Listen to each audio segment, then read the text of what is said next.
그리고 오늘 본격적인 이야기를 한번 해보겠습니다. 첫 번째 기사 한번 띄워주세요. 천하람 위원장의 말을 가지고 왔어요. 원래 우리 그 화요일 멤버였었죠. 천하람, 이준석 신당 참여 신중히 고민해야 문제의식은 공감. 그러니까 이런 거예요. 얼마 전에 그 이준석 전 대표와 천하용인 멤버가 만났습니다. 그래서 이준석 대표랑 천하람, 그 용이 누구야? 그 김용태, 이기인. 아가 허은아, 김용태, 이기인 이렇게 5명이 이제 만나가지고 이런저런 신당과 관련된 논의를 좀 한 것 같더라고요. 근데 동시에 비슷한 메시지를 냈어요. 페이스북에 이제 올라오더라고요. 만나고 나서 거의 이제 4-5명이 비슷한 메시지를 다 냈는데 이제 내용은 이런 거잖아요. 신당 참여와 관련돼서 약간 아리송한 그 이야기들, 그게 간다는 거야, 만다는 거야? 라는 이야기들을 했는데 지금 제가 그 띄워드린 기사를 보시면 그 14일 날이니까, 그러니까 오늘이죠. 오늘 천하람 위원장이 인터뷰를 좀 했던 것 같아요. 네, 그래서 인터뷰해가지고 이렇게 이야기했습니다. 조금만 내려주세요. 네. 김태현의 정치쇼에 나가가지고 신당에 참여할지 여부는 아직 말씀드릴 수 없지만 당과 대통령의 근본적인 변화가 필요하다. 안 그러면 우리 보수 진영 다 죽는 공멸하는 결과가 될 수 있다는 문제의식에 대해서는 충분히 공감한다. 라고 이야기를 했고요. 그 다음에 두 번째 줄을 쭉 보게 되면 당과 대통령의 변화를 이끌어가기 위해서 이전 대표의 노력에 있어서는 저도 최대한 힘을 보탤 생각. 그러니까 신당 참여를 한다는 얘기를 한 건 아니에요. 아직까지는 좀 지켜보겠다라고 이야기를 한 거고요. 창당 역시 공식화되지 않았다라는 거예요. 그래서 창당이라고 하는 것이 탈당을 수반하는 것인데 이런 거는 굉장히 신중해야 된다. 천하람 다운 이야기였다고 생각합니다. 맞아요. 딱 천하람 위원장의 무게감이 느껴지는 그런 메시지였는데 이준석이랑 선 그은 것도 아니죠. 당연히. 예. 저는 이게 11일 날 동대문에서 만난 거잖아요. 만나고 나서 그렇죠. 이제 김준수 위원장이 말씀하신 대로 일제히 SNS에 비슷한, 그러니까 맞아. 다른 각자의 이제 개성에 맞는 그런 거랬는데, 그러니까 냄새를 약간 풍기는 듯한 저는 맞아. 뉘앙스를 느꼈어요. 맞아. 그러니까 짧게 올린 거 뭐 계획이 이해가 되더라. 뭐 이런 식의. 용태가 그렇게 했죠. 네, 그리고 허은하 의원은 뭐 그때 그 마음으로 뭐 이런 식으로 이렇게 해서 올렸던데, 이게 저는 두 가지로 봅니다. 그날의 그 메시지는 사실은 이준석 대표가 부탁 내지는 기획한 것일 수 있다. 그럴 수도 있죠. 그러니까 아직도 그렇고 그때도 그렇고, 그러니까 이 천하용인이라는 일명 이제 이준석 계열의 그 지난번 전당대회에 나갔던 선수들이 이준석이 만약에 신당을 창당한다면 거기에 합류한다 하지 않는다 뭐 여기에 대해서 정확하게 밝힌 바는 없어요. 적어도 그날의 기류로는 아마도 그것을 보는 여러 국민들께서 합류해서 함께 하는구나, 그렇겠구나라고 그러니까 느껴지게끔 만드는 의도, 그거 하나가 있었던 것 같아요. 그렇지. 그 뒤에 뭐 예를 들어서 뭐 우리 이제 함께 정치화수다 하는 이기인 의원이 이준석 전 대표가 무슨 제안을 받았다 뭐 이런 식으로 얘기하고 이제 뭐 여러 가지 논의들이 재생산되긴 했었는데, 그러니까 뭐 난리 났었지 그것 때문에. 근데 저는 사실 이런 것들이 이준석 대표가 되게 잘하는 영역이라고 보는 거예요. 그러니까 이준석 대표에 대한 호불호를 떠나서 지금 12월 하여간 27일까지 이준석 대표는 이런 식으로 계속해서 여론의 중심을 본인을 놓으면서 끌고 갈 거란 말이에요. 거기에 있어서 여러 가지 본인이 활용할 수 있는 자원을 다 활용하는 것이다. 근데 지금 천하람 위원장 같은 경우도 인터뷰를 했고, 제가 알고 있기로 나머지 세 분 같은 경우도 각자의 그 고민들이 있을 것 같다라는 생각입니다. 그러니까 이게 뭐 허은하 의원은 현역이시니까 얘기가 많이 나오던데 비례대표 의원이잖아요. 탈당하면 의원직 상실이야. 그러니까 여러 가지 해석이 나와요. 탈당을 할 수는 없고 그냥 몸은 여기 있으면 적은 여기 국민의힘에 두고 예를 들어서 뭐 실질적으로 행동은 이준석 대표랑 같이 한다. 뭐 이런 식의 분석도 나오고. 그다음에 김연아 의원이 비슷하게 했었죠. 그러니까요. 그래서 그런 형식을 띌 것이다라는 분석도 있는데, 사실 그것도 현역 의원으로서 그리고 지금 이렇게 여야 간의 갈등이 첨예한 상황에서 쉽지 않은 일이에요. 오케이, 맞아요. 김용태 전 이제 최고위원 같은 경우도 사실은 저도 이제 가까운 지역에 있으니까 그런데 지금 포천 쪽에서 열심히 국민의힘에서 후보가 되기 위해서 노력하는 중이라고 저도 알고 있고, 그다음에 이기인 의원이 현직 도의원이고, 그렇지. 천하람 위원장이 저는 사실은 제일 좀 고민이 깊을 것 같은 거예요. 왜냐하면 천하람 위원장이 저희도 참 좋아하는 친구지만 이분이 정치적으로 아주 그 국민들께 소구하는 부분 중에 하나는 대구 출신의 젊은 변호사임에도 불구하고 그렇지. 지역 갈등을 해소해 보겠다는 그 큰 뜻, 진짜 이거 정말 쉽지 않은 그 정치인으로서 미션인데 그런 미션을 기치로 걸고 순천에서 열심히 뛰고 있는 사람이란 그렇죠. 말이죠. 근데 지금 자칫하면 우리 보수의 본산인 영남으로 대구로 가서 우리가 본진을 치겠다라고 이야기를 하고 이준석 대표와 손을 잡고 행동을 같이 하는 순간 본인이 그동안 쌓아 올렸던 아이덴티티에 크나큰 아주 치명적인 상처를 입을 수 있다. 그것을 과연 개인 정치인으로서 포기하면서 물론 이준석 대표와 함께하는 것도 명분이 있겠지만 그런 것들 사이에서 고민할 만한 지점은 전 충분히 있다. 그래서 지금은 제가 봤을 때는 저런 메시지 낼 수밖에 없는 그런 상황이지 싶고요. 아무튼 이 고민이 하루 이틀 만에 끝날 고민이 아닐 것 같아요. 그러니까요. 조금 더 지켜볼 필요는 있을 것 같아요. 그래서 뭐 당장 탈당한다는 것도 아니고 당장 창당을 한다는 것도 아니고 우리가 조금 지켜볼 필요는 있는 그런 것이고 하여튼 제 입장에서는 좀 걱정이긴 해요. 신당 창당을 한다는 것 자체가 뭐 보수 진영에서 좋을 것도 없고 창당의 동력이 생긴다는 것 자체가 좋을 게 없기 때문에 이제 그 문제는 뭐냐면 이제 이런 거잖아요. 우리가 지금 당 지지율이 잘 안 나와.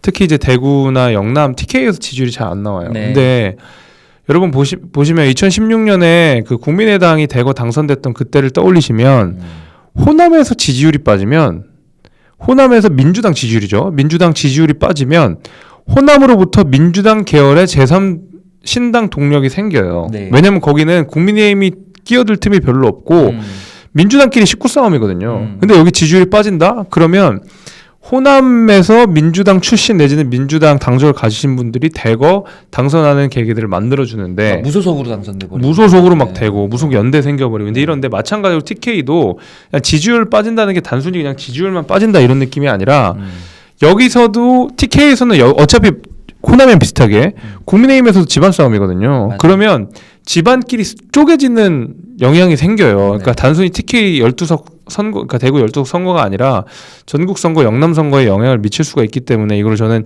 예의주시해서 보고 있는 상황이고요. 그런 의미에서 어쨌든 보수 정치가 잘 되면 좋겠다라는 게 국민의힘이든 이준석 대표든 그게 누구든지 간에 다 비슷한 생각일 텐데 마치 이게 자리 싸움하는 것처럼 돼버려서 국민의힘에 예를 들면 패권을 두고 수싸움하는 것처럼 비춰지면은 다 같이 저는 망하는 거예요. 다 같이 망한다고 생각해요. 그럼 다 짐 싸고 이제 집에 가는 거지 이제. 뭐. 이준석 전 대표한테도 좋을 게 없어요. 그게. 네, 그래서 아무튼 같은 뜻으로 있는 우리니까 다 같이 갔으면 좋겠다. 저는 이제 그런 생각인 거고. 예, 신당은 아직 뭐 정해진 게 없다 보니까 아무래도 저희도 조금 지켜볼 수밖에 없는 입장이에요. 그래서 차근차근 보면서 우리가 좀 따라갈 필요가 있을 것 같고. 이게 저도 지금 김재섭 위원장께서 되게 중요한 지점을 지적을 했다고 생각을 하는데 저는 어제 이제 방송 나가서 그런 얘기했거든요. 그러니까 우리 당만 문제가 아니에요. 그러니까 국민의힘과 그 민주당이 앞으로 남은 선거 때까지 얼마나 개혁하느냐 그 쇄신의 폭과 그게 중요하지 뭐. 이준석 대표의 공간이 정확하게 일치한다 라는 말씀을 드렸거든요. 아. 그러니까 지금 이준석 대표가 사실은 신당을 창당하냐 마냐 이런 이야기들이 가능한 것 자체가 양당에 대한 국민들의 신뢰가 높지 않기 때문이라고 보는 거예요. 그러니까 이준석 대표 신당 차린다 그러니까 누구는 조롱하고 비아냥대고 막 이렇게 얘기하는데 우리 당내에서도 근데 그렇게 할 것이 아니라 사실은 이거는 우리 국민의힘 소속의 구성원들로서는 어느 정도는 좀 부끄러워야 될 이야기다. 우리가 맞아요. 할 역할을 제대로 못하고 있기 때문에 그러니까 이준석 대표가 만약에 우리 당과 함께하지 않는다라고 하면 이준석 전 대표의 공간이 그만큼 생기는 것이에요. 그렇죠. 그래서 그렇죠. 만약 그런 부분들을 지금 김재섭 위원장처럼 걱정하고 혹은 이준석 전 대표가 조금 더 생각을 아직은 저는 포텐셜이 있다고 생각해요. 가능성이 있는데 모든 게 열려 있어요. 잔류할 가능성이 있습니다. 맞아요. 예, 그런 부분들을 선택지를 하나를 나가서 해야지 이런 걸 없애주기 위해서라도 우리 당이 그만큼 앞으로 나아가는 모습을 보여줘야 한다. 그러니까 이걸 비웃고 어쩌고 할 게 아니라 결국은 이준석 대표가 나중에 신당을 차렸어요. 그리고 이게 성공할지 여부도 사실은 이준석 전 대표한테 달린 게 아닙니다. 국민의힘한테 달린 거예요. 그렇지. 그러니까 우리는 지금 우리가 할 거를 열심히 잘하는 것이 모든 걸 풀어내는 방법이다라고 생각합니다. 좋아요. 그런 신당 얘기가 나와서 말인데 슈퍼챗 잠깐만 읽을게요. 그 여러분 저 부탁 하나만 들어주세요. 지금 보니까 한 거의 이제 500분 가까이가 지금 보고 계신데 여러분 제가 부탁 하나 갑니다. 지금 좋아요 안 누르고 보시는 분들 좋아요 한 번만 눌러주세요. 좋아요가 굉장히 좋습니다. 좋아요가 눌러줘야 좋아집니다. 이런 걸 해야 되는구나 중간에. 아 중간 해야지. 야, 역시 주인장은 달라. 아 이런 걸 해줘야 여러분 알고리즘이 이렇게 똘똘똘똘 굴러가가지고 사람이 배워야 돼. 저기 멀리 있는 누군가 우리 정치와 스타를 한 번도 보지 않은 누군가에게도 손이 닿는다라는. 자, 좋아요 부탁드립니다. 좋아요 지금 눌러가는 자 좋아요 수 지금 30분 더 늘었습니다. 지금 동시 시청자 수가 500분 가까이 되는데 좋아요 수가 아직 100단이라고 하는 것은 아직 300분이 좋아요에 좀 인색하다. 끝나기 전까지 한 번씩 꼭 네, 두 번 누르면 안 되는 거죠. 아, 두 번 누르면 이제 캔슬이 되는 거니까 한 번 꼭 눌러주시고 꼭 부탁드립니다. 안 좋은데 어떻게 누르냐? 눌러주세요. 그래도 눌러주세요. 잘해보겠습니다. 선좋아요 후감상 이렇게 부탁드리고 우리 왕팬님 방장님께서도 갑작스레 추워진 날씨에도 두 분의 정치적 열정 뜨거움을 느낍니다. 늘 응원드립니다라는 슈퍼챗까지도 보내주셨습니다. 고맙습니다. 두 번째 자 이렇게 해서 자연스럽게 신당 얘기가 나오니까 두 번째 주제 나와야 되는데 요거 재밌어요. 네. 오늘의 하이라이트라고 봐도 될 것 같아. 자 세 번째 기사 좀 띄워주세요. 여러분들이 좋아하는 우리 송영길 아저씨 조국과 신당 창당 갔어. 아니야. 제가 본 기사는 조국 이준석과 뭐 이렇게 써 있던데. 아, 전 양반 이제 막 던지는 거예요. 제가 요 기사를 준비한 이거 조추송. 조추송. 저번 주에 조추송 얘기했었죠. 아, 조추송 좋아요. 우리의 희망 조추송.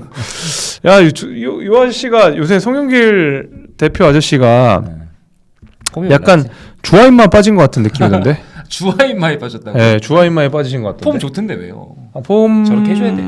그러니까 막 던져요. 요새 진짜 막 물병만 던지는 게 아니라 막 던져요. 머리에 물병을 던져버려. 한동훈 장관한테 물병 던진다고 막 했는데 아이고. 지금 보니까 조국이랑 신당 창당 가능성까지 얘기를 하는 거예요. 그러니까 보니까 뭐 이런 거예요. 기사 좀만 내려주세요. 망치? 망치 얘기인데 왜 그러세요? 망치 얘기를 부상투혼 말씀하시는 거죠?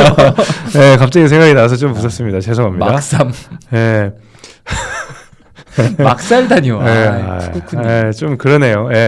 아무튼 조국 전 법무부 장관과 함께 할 수 있다라고 하면서 검찰 독재와 제대로 싸울 수 있고 민주당을 견인할 수 있는 정당이 필요하다라고 했는데 이게 민주당을 견인하는 어디로 견인하는 거예요? 민주당이 안 받아준다는 얘기예요. 네. 민주당이 반응이 좋지 않습니다. 이걸 우리가 이른바 레카라고 부르지 않나요?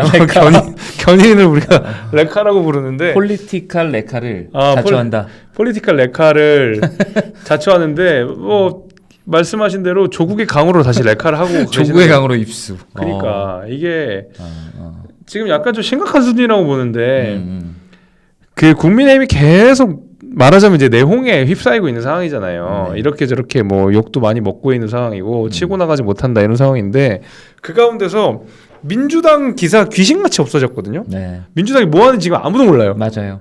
나는 민주당 요새 당이 있는지도 모르겠어. 민주당이라고 해서 나오는 제가 신문 언론 기사에서 확인할 수 있는 내용들은 이재명 대표 재판 관련해서 위중교사 분리했다. 앞으로 재판 리스크가 가속화될 거다라는 거 하나. 그리고 조국실.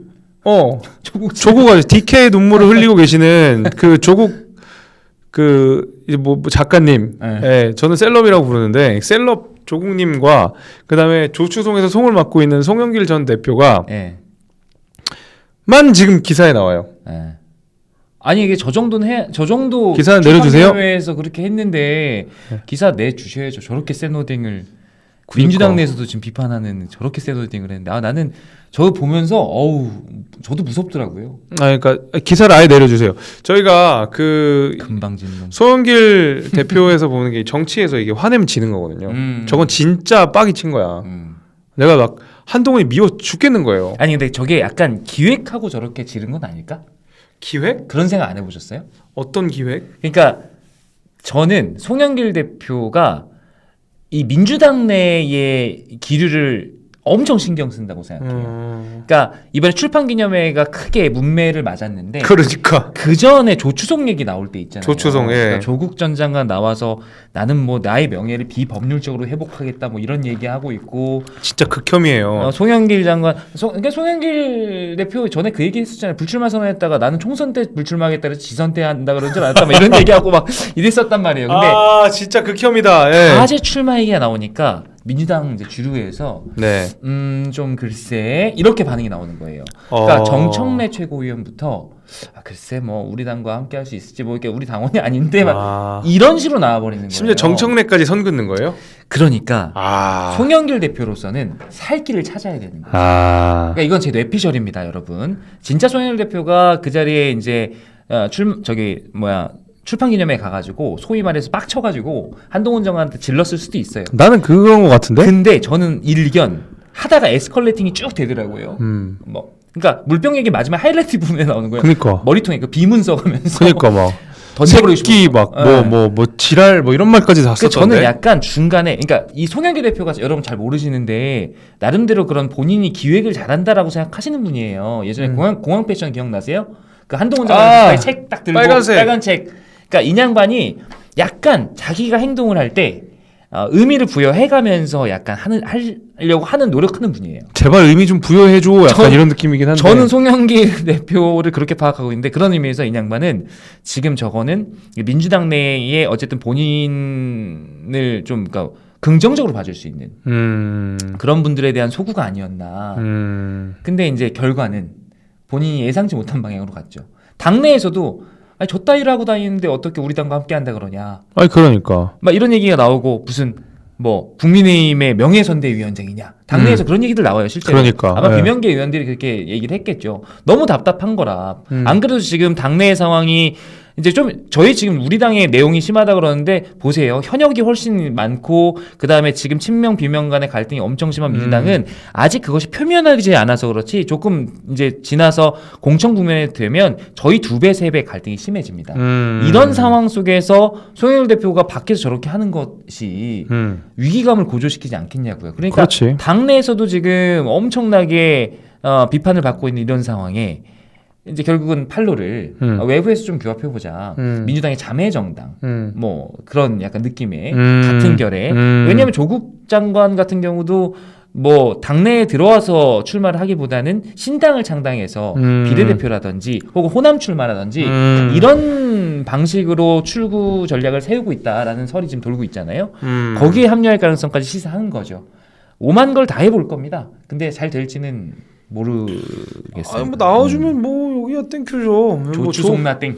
조추송나 땡인데 그 세 분이 합심하셔서 신당을 만들어 주시면 저희가 적극적으로 돕도록 하겠습니다. 진짜로? 네, 저희가 적극적으로 뭐 후원금도 좀 내지 뭐 이렇게 해가지고 내면 좋지 않을까. 근데 송영길 대표님 이 아무 얘기나 하면 되는 게 아닙니다. 그러니까 이게 적어도 저는 정치학을 전공한 이제 연구자 출신이기도 하니까. 이게 선거연합을 얘기할 때도 있잖아요. 예. 선거연합을 얘기할 때도 나름대로의 이제 금도라는 게 있습니다. 이 코알리션 이론을 보면요, 네. 보통은 이념적인 위치가 가까운 데끼리 합니다. 예를 들어서 지금 정의당에서 추진하고 있는 그 연합 있잖아요, 진보연합. 이런 이제 진보연합은 예를 들어서 이걸 범위를 아무리 넓게 가져간다 하더라도 우리가 흔히 최소 강령 최대 연합이라는 말을 해요. 최소한 이 정도 우리가 기치나 가치에는 동의해야 한다. 라는 사람들끼리 그룹핑을 하는 거거든요. 근데 만약에 지금 송영길 대표가 이야기하고 있는 조국도 같이 하고 이준석도 같이 하고 잘하면 뭐 류호정도 같이 하고 이렇게 하는 건 이거는 사실은 연합이 아니에요. 그러니까 이론적으로 이런 연합이 가능할 땐 딱 한 번 있어. 딱 한 경우입니다. 전쟁 났을 때. 일본이 쳐들어왔을 때, 외계인이 쳐들어왔을 때. 전쟁 났을 때는 저쪽 오른쪽 끝에부터 저쪽 왼쪽 끝 다 모여야 되니까. 그런 경우 이제 우리 그랜드 코알리션이라고 부르는데 그런 경우 말고 지금 이런 것들은 그냥 단순한 합종 연행, 뭐 이합 집산 정도로 표현할 수 있는 이건 정당이 아니에요. 오케이. 불가능합니다.